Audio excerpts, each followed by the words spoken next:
Bonjour à toutes et à tous. Cette vidéo a pour objectif de lister l'ensemble des autres mesures qui peuvent vous concerner durant cette période de confinement qui paralyse vos activités professionnelles. N'oubliez pas de regarder les références utiles dans les commentaires en dessous de cette vidéo.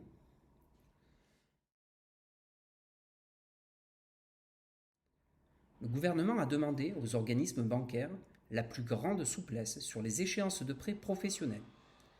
Si cela n'est pas encore fait, je vous invite donc à vous rapprocher de vos conseillers bancaires pour procéder à un report de vos échéances. Ce délai peut être porté à 6 mois sans frais ni intérêt. À titre personnel, pensez à en faire la demande également.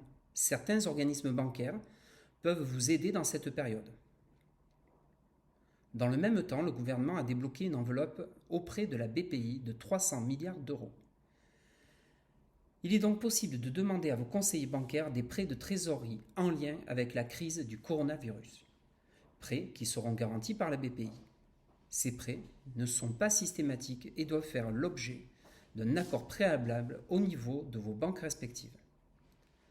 Pensez à cliquer dans le lien au niveau des commentaires pour en savoir plus.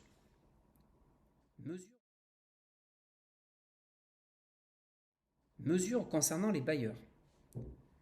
La loi d'urgence du 24 mars 2020 précise les modalités permettant le report des loyers professionnels. En résumé, cette mesure de report et d'étalement porte uniquement sur les locaux professionnels et commerciaux. Cette mesure s'appliquera aux entreprises qui remplissent les conditions suivantes.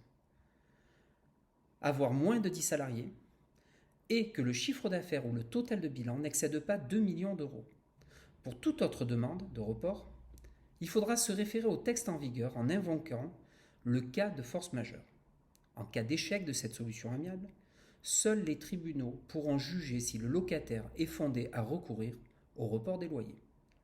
Attention, aucune mesure ne concerne d'éventuels reports de loyers d'habitation.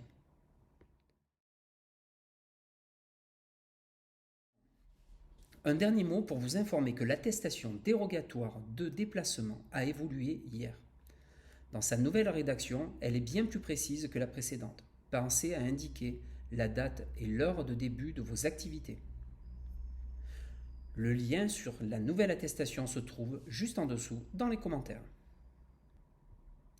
A très bientôt dans une prochaine vidéo pour vous tenir informé des évolutions concernant les aides et les nouvelles mesures. En attendant, prenez bien soin de vous.